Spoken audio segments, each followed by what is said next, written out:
La vida nos pone a prueba constantemente y nosotros respondemos a los desafíos, a veces con buenos resultados y otras no tanto. Cuando eso ocurre, nos desanimamos y deseamos bajar los brazos. Hoy queremos animarte a mirar tu potencial, recordar que estamos en proceso y que Dios nos tiene infinita paciencia porque nuestro Creador sabe que nadie es perfecto. Nuestras vías de comunicación telefónica son el 225-295-0775 o 225-205-5481.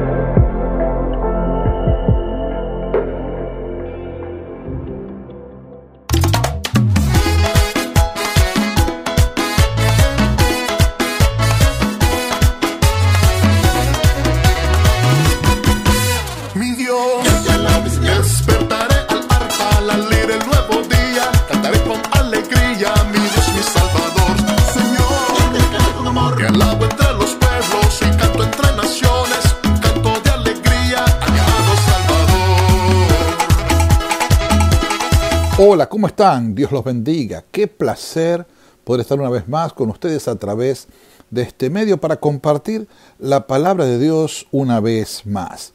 Estamos muy contentos de estar desarrollando esta serie que tiene que ver con la esperanza, que tiene que ver con nuestra confianza en el Señor, que está basada en el libro de Primera de Tesalonicenses. El tiempo que nos toca hoy, que va a estar basado en Primera Tesalonicenses 4, los primeros 12 versículos, tiene por título ¿Cómo vivir o viviendo para agradar a Dios? Viviendo para agradar a Dios. Un pastor de hace muchos años decía estas frases con respecto a nuestra vida para agradar a Dios.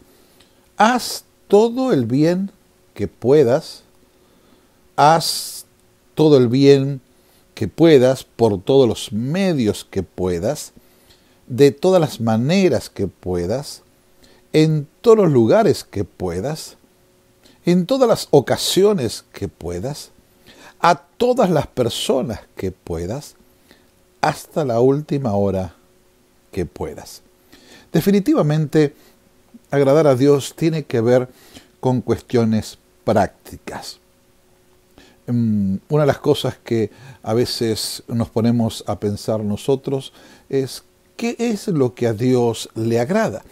Si vemos en la Biblia, en el capítulo 4, dice exactamente lo que a Dios le agrada. Mire, acompáñeme. Mire, abramos nuestras Biblias en el capítulo 4 y dice así: por lo demás, hermanos, les rogamos y exhortamos en el Señor que de la manera que aprendisteis de nosotros, como nos conviene conducirnos y agradar a Dios, así abundéis más. Porque ya sabéis que en las instrucciones que os dimos por el Señor Jesucristo, que la voluntad de Dios es vuestra santificación, que os aparten de fornicación, que cada uno sepa tener su propia esposa en santidad, no en concupiscencia, como los gentiles que no conocen a Dios, que ninguno agravie ni engañe a su hermano, porque el Señor es vengador de todo esto, como ya lo hemos dicho y testificado. Pues no nos ha llamado Dios a inmundicia, sino a santificación. Así que el que desecha esto, no desecha palabra de hombre, sino desecha a Dios. La voluntad de Dios es que nosotros le agrademos, que nosotros hagamos su voluntad. Ahora, hay una realidad que para el ser humano, vivir en santidad, hay dos grandes reacciones negativas con respecto a esto, o dos grandes enemigos de la santidad o vivir una vida que agrada a Dios. La primera de todas es aquella persona que piensa que usted no está obligado a vivir de acuerdo a la ley de Dios. Esto se llama libertinaje, ¿sí? Viene de la palabra sin límites, vivir sin límites. Ahora vivimos en una época que se habla de vivir sin límites.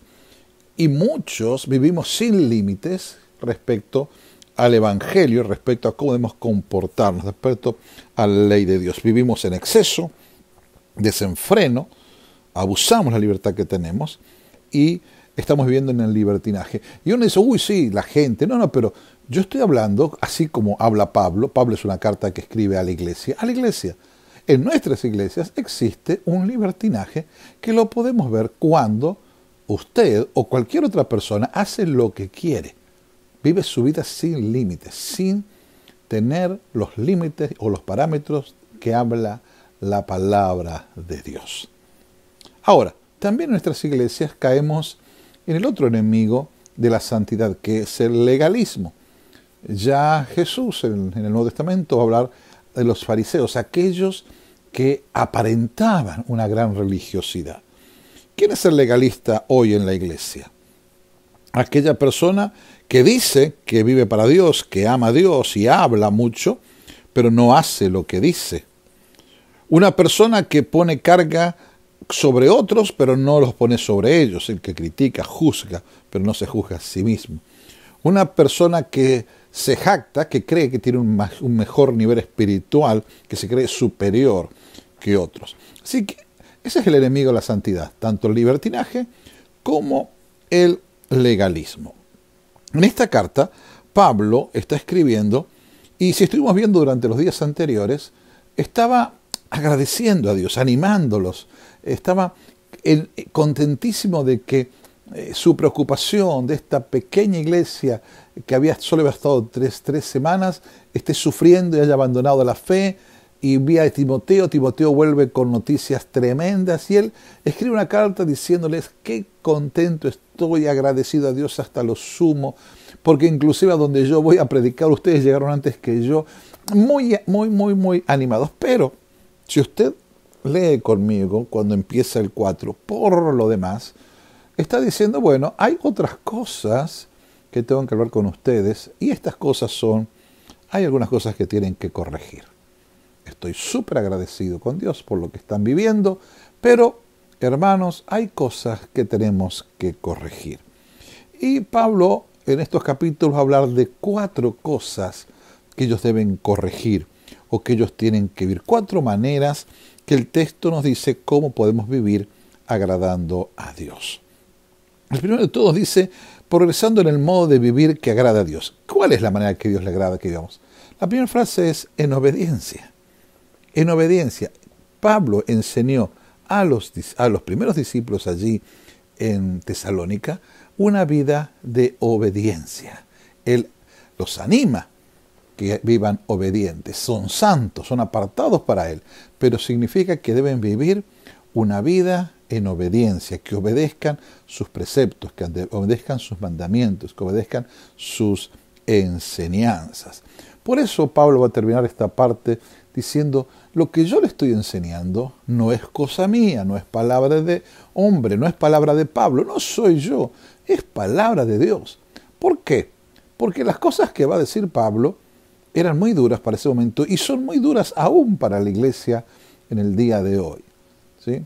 El segundo punto, que después de la obediencia, tiene que ver una vida de pureza. Dice el texto, la voluntad de Dios es que sea santificado, que se aparten de toda inmoralidad sexual, y va a ser específico en el detalle de estas.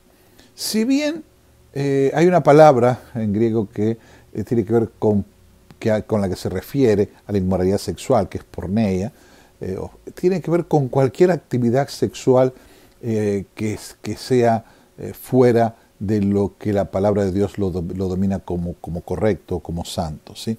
Entonces, va a hablar sobre el adulterio, ¿sí? El adulterio, esas relaciones sexuales con alguien fuera del matrimonio. Le está hablando a usted, hermano o hermana que está casado, y hay relaciones sexuales por fuera. Eso es adulterio. Pero también muchos de nuestros jóvenes, o no tan jóvenes, que viven juntos, aún congregándose en la iglesia, sin casarse, eso es fornicación. Dios está diciendo que eso es pecado. Es pecado el adulterio, es pecado la fornicación. Es pecado la pornografía, es pecado la homosexualidad. Les decía a los hermanos unos días atrás que un pastor que en estos días estuvo predicando justamente en contra, llamándolo como Dios llama a la sexualidad, no a la homosexualidad como un pecado, fue borrado y su programa fue borrado de los medios sociales porque era un mensaje de odio. Y en absoluto, era un mensaje de amor, pero un mensaje también verdadero. Ahora, tenemos que entender que la ciudad de Tesalónica era como muchas ciudades de ese entonces, donde el tema de la sexualidad estaba al corriente. Las religiones de ese entonces tenían que ver con sacerdotisas, con promiscuidad, con prostitución. El libertinaje sexual estaba al día. Entonces, la iglesia, obviamente, tenía la presión. La iglesia son hombres y mujeres, jóvenes, muchachas, muchachos, que tenían la presión de la sociedad. Por eso dice cosas que hacen los gentiles, hacen los paganos. Y sabemos que esto pasa fuera de la iglesia, pero esto no debe pasar en la congregación de Dios. No puede pasar. Si tú eres un creyente en Cristo Jesús, debes tener una vida pura, limpia, en tu manera de convivir a través del sexo. Porque el sexo es precioso, el sexo lo hizo Dios, ¿sí o no? No creó varón y mujer, pero para que la sexualidad sea vivida dentro del matrimonio. Esto no es arcaico, esto no es un pensamiento mío. Vuelvo a repetir, la palabra de Dios es bien, bien clara. Si tú no estás casado con tu esposa o con tu esposo, aunque vengas a la iglesia por mucho tiempo, la Biblia llama eso fornicación. Y si tú tienes relaciones fuera del matrimonio, también es pecado. Por eso, la palabra de Dios nos llama. Si realmente amas a la persona que tienes al lado, busca un pastor, acércate para que poder solucionar y corregir esas cosas que están mal. Yo estoy para eso y cualquier pastor en cualquier congregación que usted se acerque va a estar dispuesto a servirle y ayudarle. Así que nos pide que seamos obedientes, pero también nos pide una vida de pureza.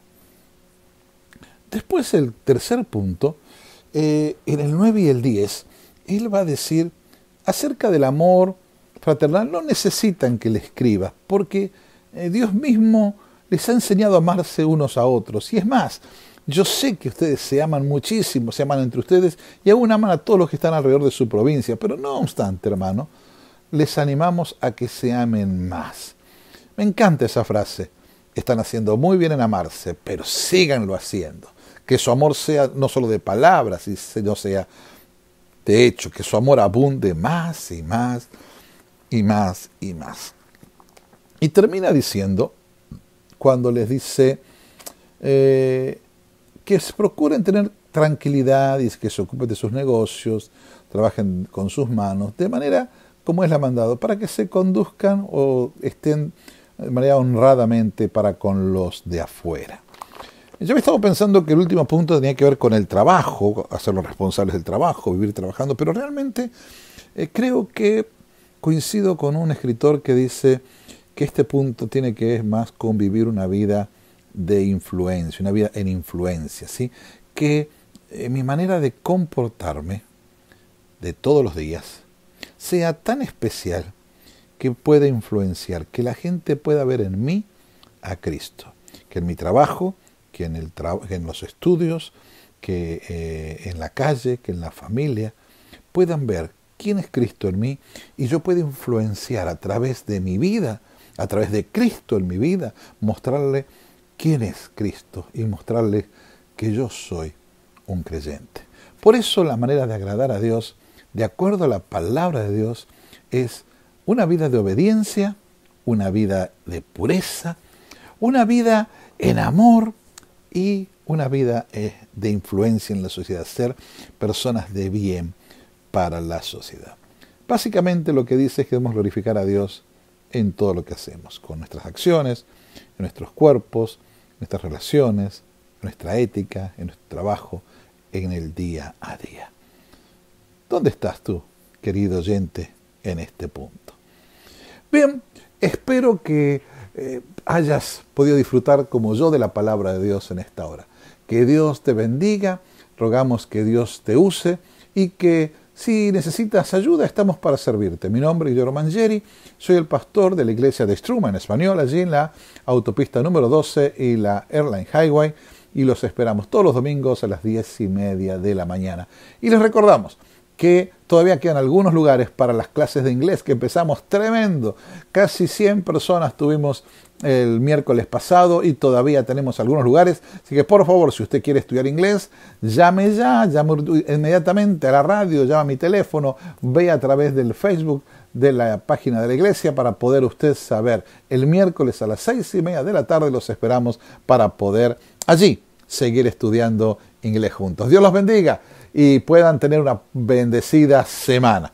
¿Sí? Y recuerde que para agradar a Dios hay que obedecerlo, tenemos que vivir una vida de pureza, una vida de santidad, en amor y ser de influencia en la sociedad donde estamos. Que Dios les guarde.